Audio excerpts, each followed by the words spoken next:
Жүрөк түшүү деген барбы дейт. Жүрөк түшүү деген бар экен, көрсө. Мындай экен да. Көптөр келет, мен жүрөгүм түшүптүр, мен көтөрттүм эле, баары кайра кыйналып атам дейт. Кантип көтөрсөң кызыктуу нерсе да көз ачыкка барып алат экен. Анан көз ачык кантип көтөрөт десе, бычак менен же камчы менен минтип көтөрөт экен.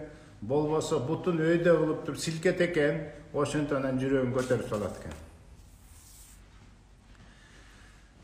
Жүрөгүн көтөрүү деген, ошентип көтөрүү деген бул афера, аферистер ошентет. Көз ачык деген акмактар ошентет. Аллахтын наалатын алган көз ачыктар, таап сөрөйлөр ошентет. Ырым жырым дешип туруп, каякта кулакка тиеп турган, ошентип да көтөрчү эле жүрөктү. Бутуңардан көтөргөндө эле эмне жүрөк эле ылдый түшүп, кайра эмне ичеңер ордунда эле тура бермек беле. Бардыгы аңтарылып атат, силердин мээңерге, крышаңарга тиеп туруп, мына көтөрүп бердим десе ишенип атасыңар. Андай болбойт, жүрөк түшүп кетти деген болбойт. Мен тамаша чыңгарлап туруп, давай мен сен жүрөгүңдү чындап көтөрүп берем, аң сезимге туура келе тургандай. Адыр кесебиз, аңтарабыз, жүрөгүң чыгарабыз, кичине көтөрүп туруп, жип менен байлап коебуз, мына ошону көтөрүү деп аталат. Десем күлүшөт. Мына ошол күлүү, шылдыңдоого кабыл болгондорго таң калабыз. Жүрөк көтөрүү деген болбойт, билип койгула.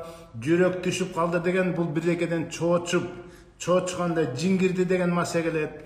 Коркту, стресс алды деген маселе келет. Албетте корккондо эң биринчи жиңгиргендин аңдып жүрүп максаты кайсы ыңгайлуусу, бул чоочканда, корккондо, ачууланганда, жаман жерге жатып алганда, күнөө кылып атканда, туалетке дуал кылбай киргенде кирет ошентип жин шайтандар. Андыктан жүрөк түштү деген ошо дем салдырышыбыз керек.